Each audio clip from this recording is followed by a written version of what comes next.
Welcome to another edition of Bible Time. This is the Monday edition, and I want to thank you for joining us for another week of Bible Time as we continue through the Believers Fellowship daily Bible reading, a 2-year planned reading through the Old Testament. And this Monday starts a big week for us at Believers Fellowship. Tomorrow will be the Women's Life Study going on, and studying the attributes of God. What a great thing! What a timely thing at this time in our history to be focused in on the attributes of God. And then Friday night we're going to have a men's event, 7 o'clock in the worship center, talking about what it is to live a spirit-controlled life. Obviously, a critical part of understanding what it is to live the Christian life. And so we're looking forward to that time together as men, to be able to worship and fellowship and study the Word together.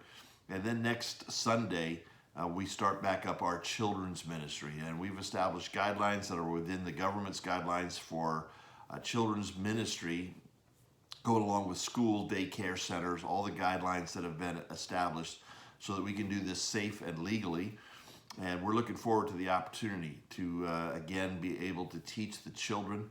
And because space will be limited, because we have to have distancing and all that, there will be a need to register. You'll be hearing more about that during the week. But we're just really thankful for the opportunities that we have to study together, to fellowship together, and to reach out to the world around us with the good news of the gospel. So I trust that you'll be able to be involved in these ministries during the week.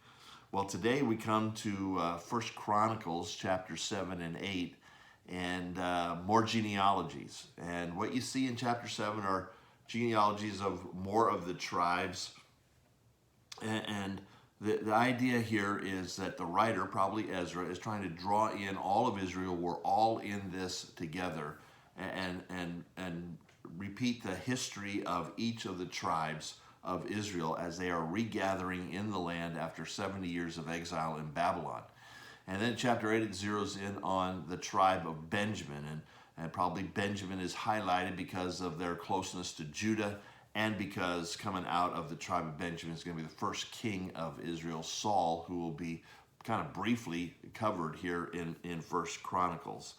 And one of the things that you'll notice different about Chronicles as compared to Kings, in Kings we got the history of all the kings, both in the northern kingdom of Israel and the southern kingdom of Judah.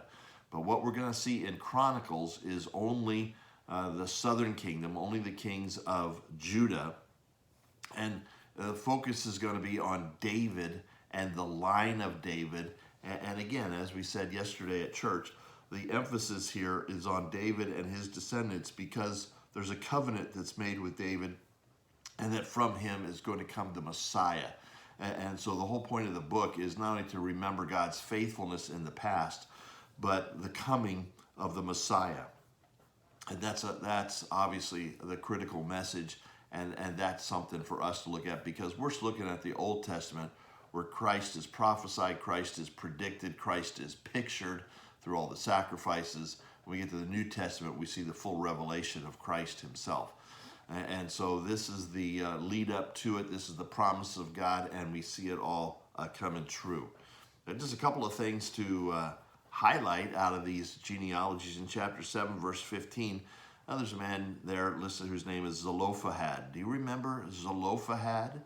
I wonder if you do, because we talked about this man back in the book of Numbers, because he had 5 daughters who were very godly daughters, very brave daughters.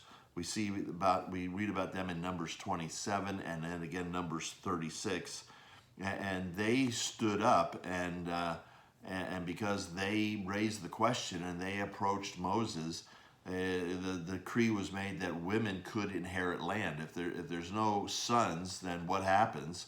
And it was decreed that women could inherit land. And that's something that's important to take note of, especially in these days where everybody's talking about their rights. The Bible, even though it defines different roles for men and women, it always stands up for the rights of women in this sense, and has a high view of women. And so that's something to take note of that you see here in 1 Chronicles chapter 7. But also what you see in these genealogies is you see groups of men referred to as mighty warriors. Mighty warriors. And living in those days, in those kind of circumstances, you needed men, just like we do today, who are mighty warriors. And that just makes me think of what we talked about yesterday at church, the warfare, putting on the armor.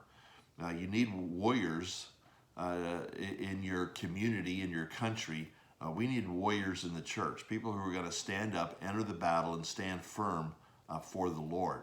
And that's what these men were identified as. They're those kind of men, mighty warriors. So we need to enter into the warfare and put on the armor of God. And yesterday we talked about truth. Well, here's opportunities for you to learn truth in the women's life study and in the men's study on Friday night.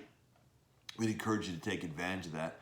And yesterday we talked about the belt of truth. We talked about shining the light of the truth of the gospel. Children's ministry is an incredible opportunity to do that. And there's opportunities for you to serve in children's ministry. And I would encourage you to take advantage of that. What a great opportunity to teach the truth, to shine the light of Jesus Christ for those young children.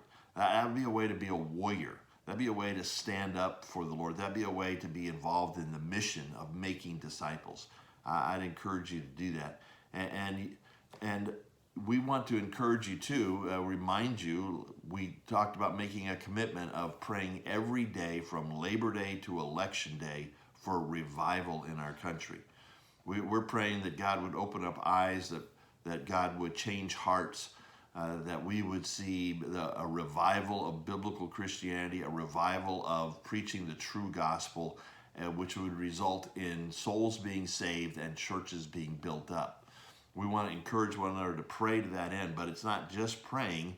We want you to be involved in the ways that you can to advance the gospel and in the making of disciples. So let's be mighty warriors like these men listed in these genealogies, and let's hold on to the hope of the Messiah, who has come and died and rose again for us and is coming again to rule the earth. Let's keep our eyes focused on him. Let's live for him. Let's honor him as we go about today and this week. So thanks for starting your week with us at Bible Time. We'll see you tomorrow for more Bible Time.